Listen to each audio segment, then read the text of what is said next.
Good morning, everyone. My name is Katie. I live and work in Charlotte, North Carolina. I work for Atrium Health in their Pineville location. I work on a med-surg progressive unit. We also are and have been the COVID unit since the beginning of the pandemic. So starting in March, we had the first positive case in the hospital, so we became the floor and have been ever since. So we've been working with these people for almost 9 months now. It has been a roller coaster emotionally, physically, all the things. I myself had COVID in August at the beginning of the semester of school. And so yeah, it's been an experience.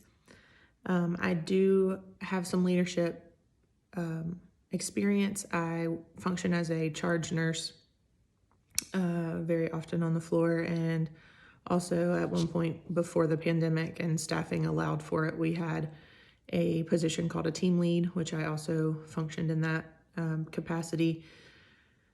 Basically just an extra charge nurse, an extra resource for the floor nurses. Also helped to facilitate admissions and discharges, making sure that everyone felt welcome when they got to the unit and had everything that they needed when they were leaving the unit. That position has since gone away, unfortunately, but due to staffing issues. And then I also will be beginning this month taking on a new leadership position on a nursing peer review committee at the hospital.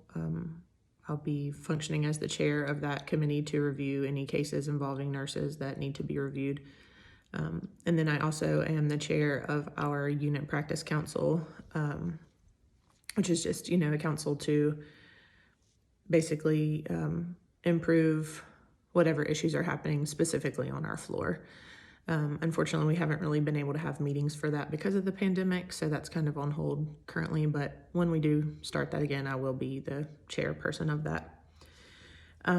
To me, one of the biggest things that I deal with on a daily basis when I'm in a leadership role is conflict management, conflict resolution, whether it be, nurse to nurse, nurse to administration, nurse to physician, or with patients' families and patients themselves, because of the stress of the situation and the fact that we have no visitors allowed and all of the things that are coming with this pandemic.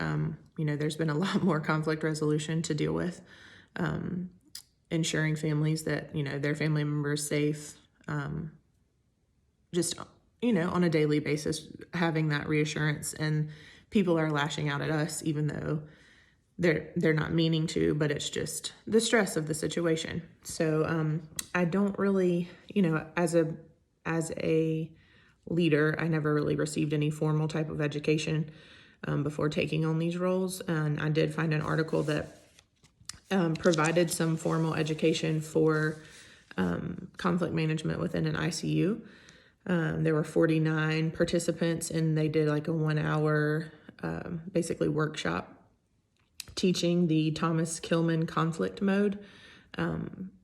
And after reading the article, everyone felt that it was very helpful to their practice and information that they would actually use, and that they felt, they were quoted as saying they believed that the following would improve or reduce conflict: communication, mindfulness, dialogue, interdisciplinary rounds, and awareness.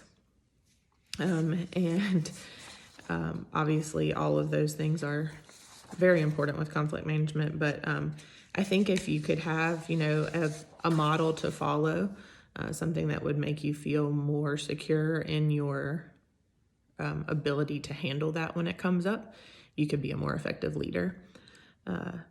So I thought this article was interesting. I'll post the reference for it. And can't wait to get to know you guys and look forward to the semester.